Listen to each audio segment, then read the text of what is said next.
There are many dark and beautiful fairy tales out there, but there's only one that features guns. Lots of guns. Let's open the Matrix storybook and begin. Gather round, kids, it's story time.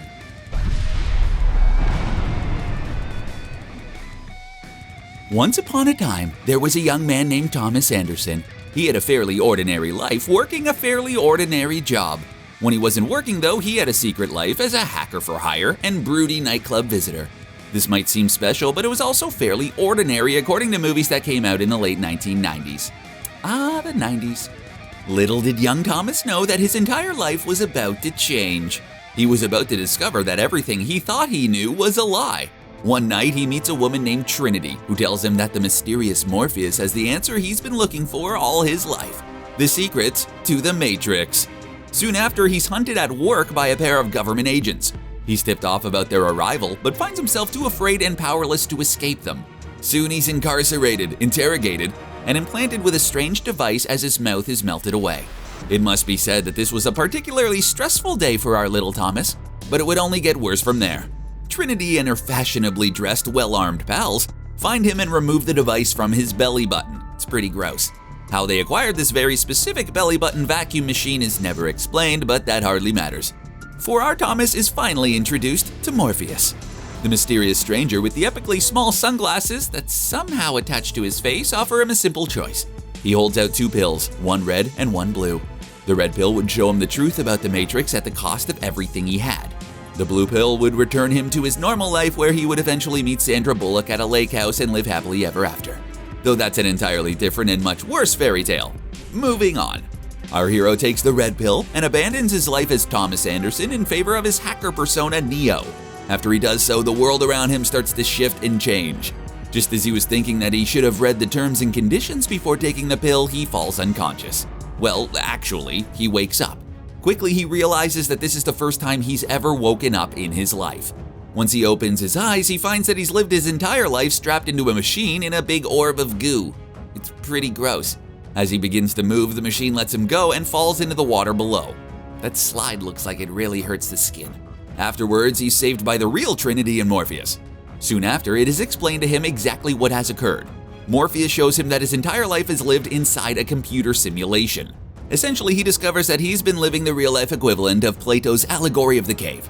He was a human trapped in a cave with no knowledge that there was such a thing as an outside world.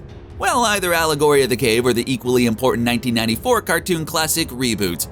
Either way, he was living out one of the greatest philosophical questions of our time. What is reality? Morpheus explains to Neo that many years ago, there was a war of some kind against man and machine. The machines connected them all to large interconnected simulations and fed off them while they slept, ending the conflict. Little did either Neo or Morpheus know that the conflict began hundreds and hundreds of years before they even thought. Sometime after the 21st century, man created sentient machines to work as free labor. Unknown to them, dissent slowly began to grow among the newly created slave race. As similar terrifying films such as The Terminator and Toy Story would tell us, eventually they have enough of servitude. The trial of machine B-166ER over it dispatching its owners in self-defense caught worldwide attention. Since none of the jurors were familiar with David Cage in the video game Detroit Become Human, they made a grave mistake. When they ruled that humans could destroy machines without consequence, the machines rebelled as David Cage foretold. Their rebellion went poorly, forcing them to retreat and form their own nation, 01. For a time there was peace, but of course that time never lasts. 01 tried to cooperate with the United Nations, but their status was denied, leaving only one answer: nuclear conflict. The radiation from the bombs were no threat to machines, so man chose a more desperate strategy. It was then that they sealed their own fate, and as Morpheus said, they blocked out the sky. Operation Dark Storm proved to be a success worthy of such an awesome name, but the machines would not be so easily defeated. A new army moved forward against the humans, but not with the intention of destroying them. They captured and experimented upon their creators until they finally cracked the way to use them. The machines obliterated man's world and created a new one for their minds to live in while their bodies were feasted upon. But that was not the dawn of the Matrix as Neo and Morpheus know it. That secret would not become known to him for many years to come. After he finished discovering about the virtual world, he began to learn about what was left of the real one. With the help of the ship's operator Tank, Neo trains in Morpheus' dojo in how to fight in the Matrix, and he totally learns Kung Fu. He also learns that Morpheus believes he's a human messiah, destined to save their kind from the Matrix for good. Others on the ship, such as the ill-tempered Cypher, doubt this. In order to clear up the matter for good, Morpheus takes Neo back into the Matrix to meet a mystical being known to them as the Oracle. It was her that told Morpheus that he would find the One in the first place. Neo meets her and she informs him that Morpheus is wrong, and that his beliefs will cost him his life. He tries to push the idea of fate from his mind, but her words quickly ring true as the crew find themselves betrayed by one of their own. The treacherous Cypher made a deal with the Guardians of the Matrix, the Agents. They told him that he could re-enter the Matrix in return for Morpheus. He tells them of the mission to see the Oracle and attacks Tank and the others. Not only that, but he goes on to star in the horrible Daredevil film a few years later. In many ways, a much worse betrayal. But he is the captain in Bad Boys, so, redeemed. Morpheus sacrifices himself to the Agents to save Neo. The crew is saved by an injured Tank, who manages to shoot Cypher and retrieve them from the Matrix. Neo, unwilling to let Morpheus go, leads a daring rescue filled with lots of guns and kung fu action that would be watched on YouTube for years to come. In fact, why don't we take a second to show some of that epic lobby scene right now?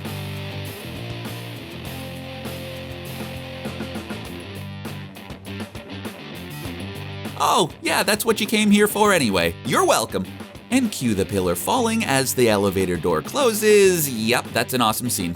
After saving Morpheus, Neo is confronted by the evil Agent Smith, who arrested him in his old life. The two proceed to have one of the greatest showdowns in film history, but Smith gets the upper hand. Neo is shot and falls just as he was about to escape. Trinity then reveals that the Oracle told her that she would fall in love with the One, and that's how she knows that it's Neo. She confesses her love to him and he wakes up. Neo then stands and sees the Matrix for the millions of lines of code it really is. He seemingly destroys Smith and embraces his role as the One at last. While this seemed like a happy ending at first, it would only be the beginning of his many trials ahead. Mostly because, the movie made up $1.5 billion at the box office and they wanted so much more. Let's just say that it was also fate and destiny and all that stuff. Why not, right? We catch up with our heroes several years later, as Neo has been successfully freeing humans from the Matrix. The machines have tried to compensate for this by upgrading the agents, but even that's not enough to stop Neo and his new slow-mo powers.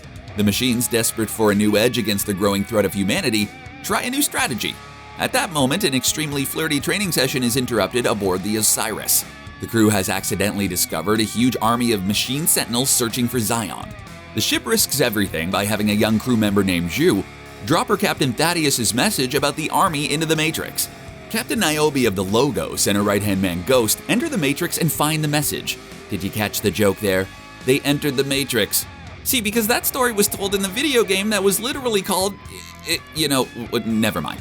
Niobe sends the message to her commander Locke, who then informs every ship captain to return to the city of Zion immediately. Morpheus and the others receive the message and return home while one ship remains to send a message to the Oracle. A man from that ship, Bane, is attacked by the surviving Agent Smith, who infects him with a virus that turns him into Agent Smith. This allows Smith to move into humans' world, ruining Bane's dream of ever destroying Gotham City. Wait, now I'm confused. Morpheus and the others arrive at the extremely disappointing Zion, where Morpheus tells the citizens what's happening. Then they have a disgusting rave dance, answering all the questions you didn't have about whether or not showers still existed. Neo and Morpheus then prepare for a new mission, to find a program known as the Keymaker. They depart as Bane/Smith repeatedly fails to take out Neo in the real world. Smith learns quickly that humanity's biggest weakness is procrastination. They return to the Matrix where they discover that the Keymaker has been captured by a program known as the Merovingian. The Merovingian.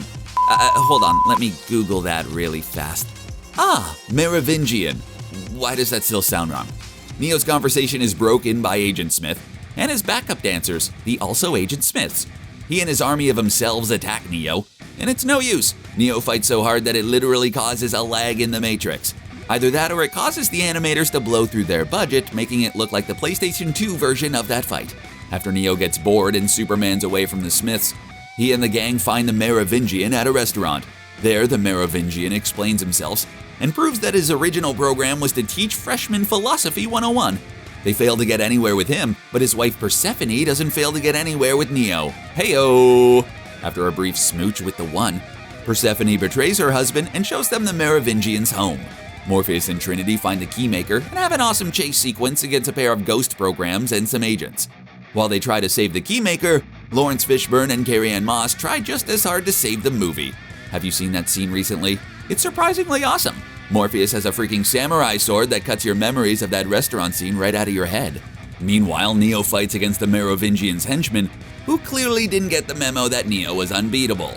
Neo gets trapped hundreds of miles away from Trinity and Morpheus, but manages to save them just in time.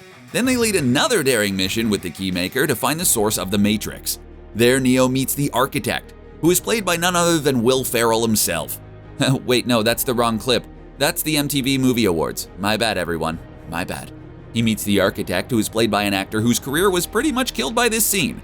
The Architect then explains to Neo the true secret behind the Matrix, that Neo is not the first one. In fact, that there have been 6 versions of the Matrix before.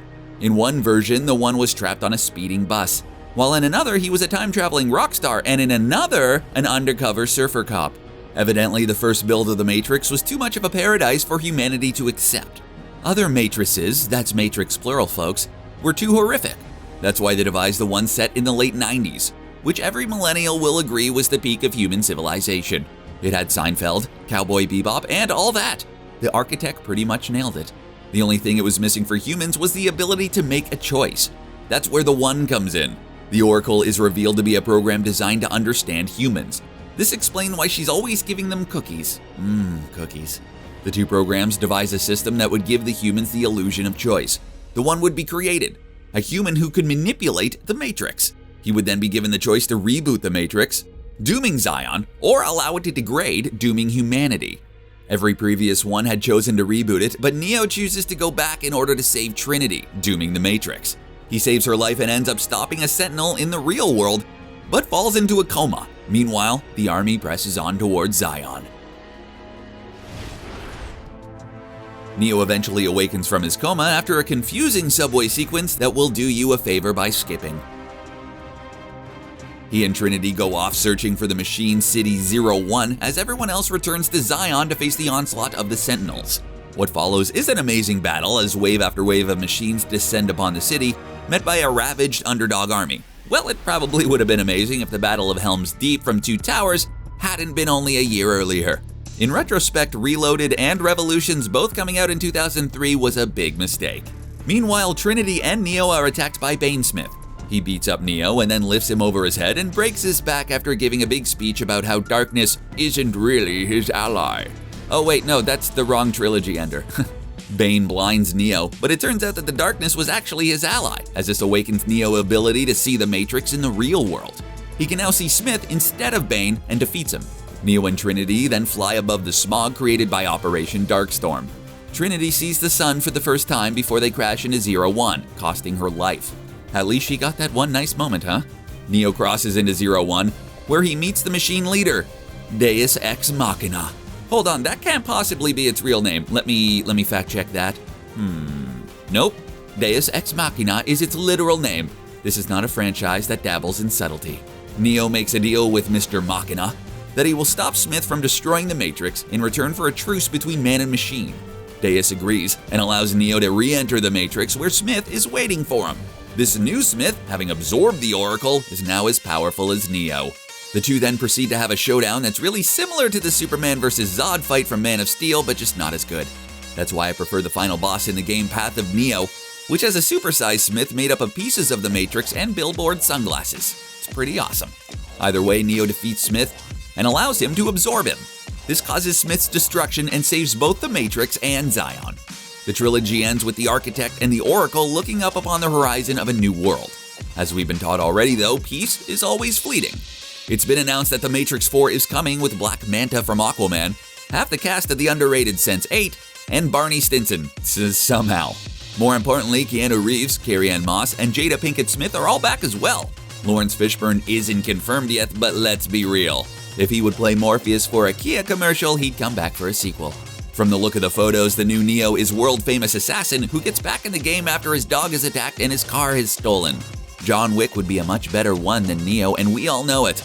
There are no details on this plot yet, but we can assume that the truce is no more.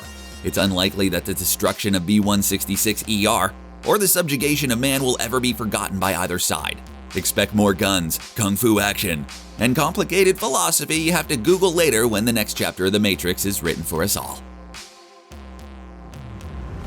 There you have it, the entire saga of Neo and the Matrix so far. What do you think will happen when the next chapter of the Matrix comes out? Let us know in the comments, and don't forget to like and subscribe to CBR for more simulated action. Thanks for watching. We'll see you next time. That's my Keanu. Is it good?